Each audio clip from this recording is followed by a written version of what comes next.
కాకినాడ సీపోర్టులో 2500 కోట్ల విలువైన 41% వాటాను కేవీ రావు నుంచి బలవంతంగా 494 కోట్లకే లాక్కున్నారు.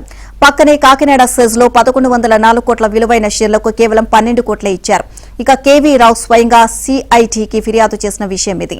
ఇక కాకినాడ సెజ్లో జీఎంఆర్ ను బెదిరించి మరో 51% వాటా కూడా దక్కించుకున్నారు. ఇలా కాకినాడ సీపోర్టు, కాకినాడ సెజ్, అందులో నిర్మించబోయే పోర్టు అన్ని అరబిందో పరం చేసేశారు.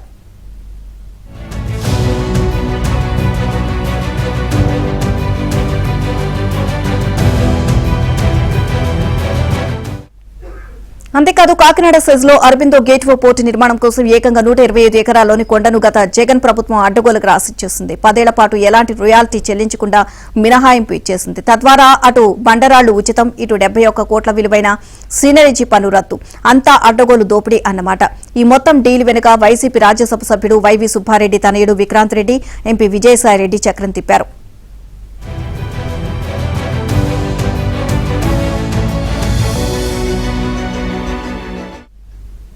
కాకినాడ సీపోర్టులో వాటాలనే కాదు, కాకినాడ సెజ్లో అరబిందో నిర్మిస్తున్న గేట్వే పోర్టు కోసం కొండను కొట్టేశారు. జగన్ ప్రభుత్వంలో కాకినాడ జిల్లా రౌతులపూడి మండలం ములగపూడి గ్రామ పరిధిలో మొత్తం 125 ఎకరాల్లో ఉన్న కొండను 10 ఏళ్ల పాటు అప్పనంగా రాసిచ్చేశారు. 2023 డిసెంబర్ 2 నుంచి 2033 డిసెంబర్ వరకు ఉచితంగా కొండను తవ్వుకునేలా అనుమతులు జారీ చేశారు. ప్రభుత్వానికి ₹1 కూడా రియాల్టీ చెల్లించకుండా మినహాయింపు ఇచ్చింది.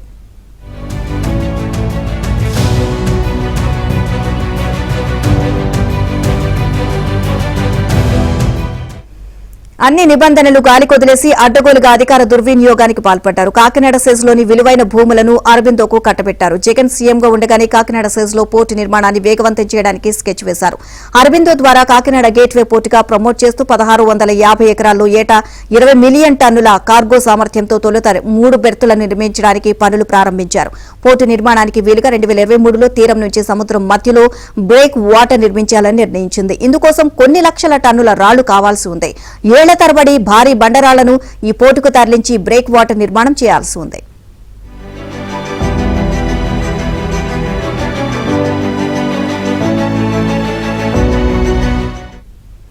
ఈ నేపథ్యంలో వైవి విక్రాంత్ రెడ్డి, విజయసాయిరెడ్డి కలిసి పోర్టులో డైరెక్టర్ గా ఉన్న తమ మనిషి మురళీధరన్ జగన్ తో మంతనాలు జరిపారు.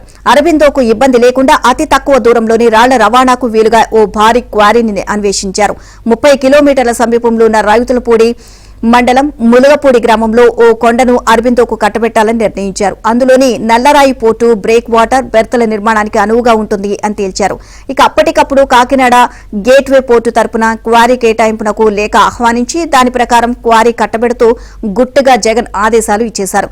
గనుల శాఖ అనుమతులు జారీ చేసింది. 10 ఏళ్ల పాటు ఇందులో రాయి తవ్వి తరలించడానికి సదరు కంపెనీ నిబంధనల ప్రకారం 71 కోట్లు రియాల్టీ ప్రభుత్వానికి చెల్లించాలి. కానీ ఒక్క పైసా కూడా అరబిందో చెల్లించకుండా జగన్ రియాల్టీ మినహాయింపు ఇచ్చేశారు. అప్పటి నుంచి ప్రభుత్వానికి పైసా కూడా కట్టకుండా పోర్టు కోసం యథేచ్ఛగా బండరాళ్లను పెద్ద ఎత్తున తరలించుకుపోతోంది.